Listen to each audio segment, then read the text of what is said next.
नमस्कार दोस्तों, स्वागत है आप लोगों का आरोग्य सूत्र में। आज हम लोग वीडियो में डिस्कस करने जा रहे हैं डाइट इन प्रेगनेंसी। क्या क्या इंक्लूड करना चाहिए प्रेगनेंसी के दौरान, गर्भावस्था के दौरान डाइट में क्या ऐसी चीज़ें हैं जिसको आयुर्वेद कहता है कि ज़रूर इंक्लूड होनी चाहिए, और क्या क्या चीज़ें ऐसी हैं जो हमको कोशिश करनी चाहिए कि हम अवॉइड करें खाने के लिए। तो आज इसी पे हम चर्चा कर रहे हैं। तो सबसे पहले अगर हम बात करते हैं प्रेगनेंसी में, तो जैसे ही प्रेगनेंसी डिटेक्ट होती है तो सबसे पहले हमारी दौड़ शुरू होती है डॉक्टर्स के पास, और डॉक्टर्स के पास शुरू होते ही हम लोग फॉलिक एसिड, आयरन, कैल्शियम, ये सारी चीज़ें हमारी टैबलेट शुरू हो जाती है। परंतु ये क्या आपको ज़रूरत है कि ये हम मेडिकेशन के रूप में ही लें?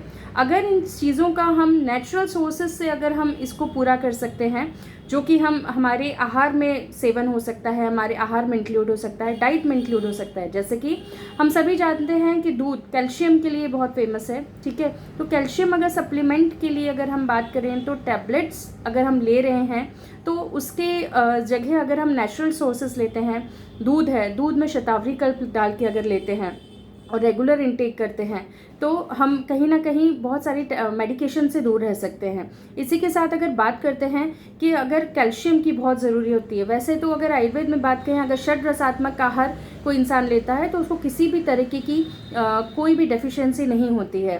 परंतु गर्भावस्था के दौरान प्रेगनेंसी में स्पेशली ये इंडिकेट किया जाता है, और कभी कभी देखा भी जाता है कि हीमोग्लोबिन बहुत लो रहता है, तो जिसके लिए आयरन सप्लीमेंट्स बहुत ज़रूरी दिए जाते हैं। अगर हम इसके लिए नेचुरल सोर्सेज जो हैं आयरन की, अगर हम उसमें अगर हम कोशिश करें तो इसके लिए अगर हम हमारी जो भी सब्जियां हैं, तो सब्जियों में हमारी जो पालक है, ठीक है, माठ है, चाकवत है, तो इस तरीके की जो सब्जियां होती हैं वो आयरन से भरपूर होती हैं। और अगर इसी को हम आयरन की यानी कि लोहे की कढ़ाई में अगर बनाते हैं तो नेचुरल सोर्स से हमको आयरन कहीं ना कहीं मिलता है। अगर हम दूध गर्म करते हैं वो भी अगर हम लोहे की कढ़ाई में करते हैं, या जो भी हमारे चीज़ें हम बनाते हैं अगर कोशिश करें लोहे की कढ़ाई में, तो एक नेचुरल सोर्स ऑफ आयरन हमारे शरीर में जाता है। तो इस तरीके से आहार में अगर फ्रूट्स की बात करें हम, तो जो भी सीजनल फ्रूट्स होते हैं वो प्रेगनेंसी में ज़रूर लेने चाहिए। और इसके अलावा जो अवॉइड करने चाहिए उसमें पपाया और अनानास, इन दो फ्रूट्स को अगर छोड़ा जाए तो एप्पल है, अनार है, अंजीर है। ड्राई फ्रूट्स में बहुत ज़्यादा ड्राई फ्रूट्स में काजू बहुत ज़्यादा नहीं लेना चाहिए। बादाम है, बादाम भिगो के लेना चाहिए। अंजीर है, काला मुनक्का है जो कि कॉन्स्टिपेशन के लिए भी बहुत ज़्यादा फ़ायदेमंद होता है। गर्मी प्रेगनेंसी के दौरान जो कॉन्स्टिपेशन होता है, इसमें 15 से 20 मुनक्का अगर हम भिगा देते हैं और उसको सुबह मसल के उसको चबा चबा के खा लेते हैं तो कॉन्स्टिपेशन में भी बहुत बड़ी राहत मिलती है। तो फ्रूट्स की बात करें तो जो भी सीजनल फ्रूट्स हैं, मौसमी है, अनार है, चुकंदर है, खाने में इंक्लूड ज़रूर करना चाहिए। तो इस तरीके से आपको फ्रूट्स सारे जो भी सीज़न में आपको मिलते हैं, और ख़ास तौर से विटामिन सी के लिए जो भी अगर अभी आंवले का सीज़न है, आंवला बहुत अच्छी तरह से मिल जाता है। कस्टर्ड एप्पल है, कस्टर्ड एप्पल सीताफल खाने के लिए है। तो ये सारी चीज़ें, कैल्शियम भी इसके साथ साथ मिलता है, और हमारी बॉडी में जो भी पोषक तत्व हैं ये बहुत अच्छी तरह से मिलते हैं।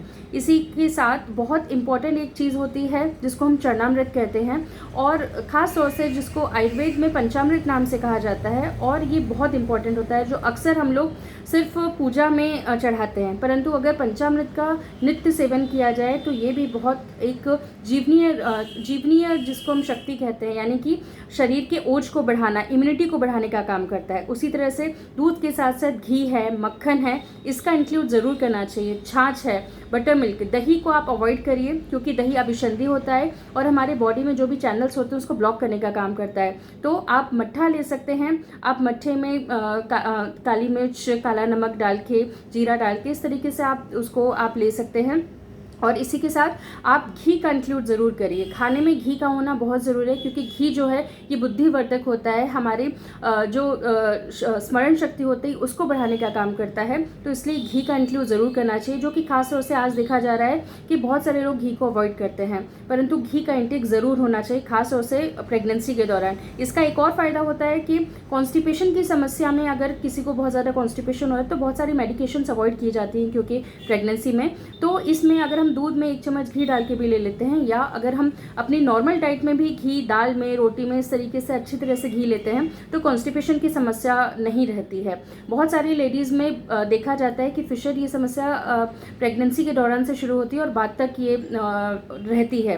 तो इसलिए उन लोगों को ये बहुत ध्यान देना चाहिए। अगर कभी कदार अगर एनल रीजन से ब्लीडिंग हो जाती है तो ऐसे में आप अपने डॉक्टर से तो संपर्क करिए। साथ ही अगर जो हम भगवान को दूब चढ़ाते हैं, गणपति भगवान को, तो उस दूब का रस अगर हम 1 चम्मच से 2 चम्मच ले लेते हैं तो उससे ये इंस्टेंट जो अगर ब्लीडिंग होती है वो स्टॉप हो सकती है। इसके लिए अपने डॉक्टर से, आयुर्वेदिक डॉक्टर से ज़रूर संपर्क करें इसको जानने के लिए, जो कि एक छोटे छोटे स्टेप्स होते हैं, परंतु ये कभी कभी अगर हमको मालूम होते हैं तो हम बहुत अच्छी तरह से उसका यूज़ कर सकते हैं।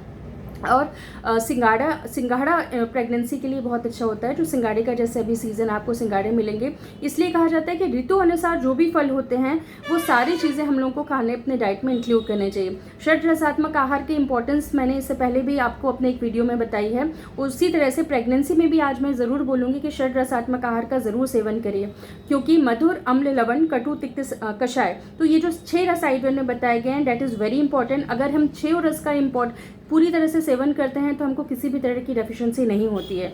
इसके लिए हमको खाने में जैसे आंवला है तो आंवले में जैसे कसैलापन आता है तो उसका इंक्लूड आपकी डाइट में कहीं ना कहीं कषाय रस का को कंप्लीट करता है। नीम है, अगर यूजुअली हम नीम तो डायरेक्ट सेवन नहीं कर सकते, लेकिन अगर हम दातौन के रूप में अगर हम सुबह उठ के अगर हम नीम इंटेक करते हैं तो कहीं ना कहीं एक तरीके से हमारे शरीर में उस रस का सेवन जाता है। तो ऐसी बहुत सारी चीज़ें हैं जिसको हम डे टू डे लाइफ में इंक्लूड करके हम इन पूरे 6 रसों को एक यूनिटी की तरह हम अपने डाइट में इंक्लूड कर सकते हैं। तो इसलिए अगर आपको और भी इसके बारे में जानकारी चाहिए तो आप अपने आयुर्वेदिक कंसल्टेंट से ज़रूर संपर्क करें।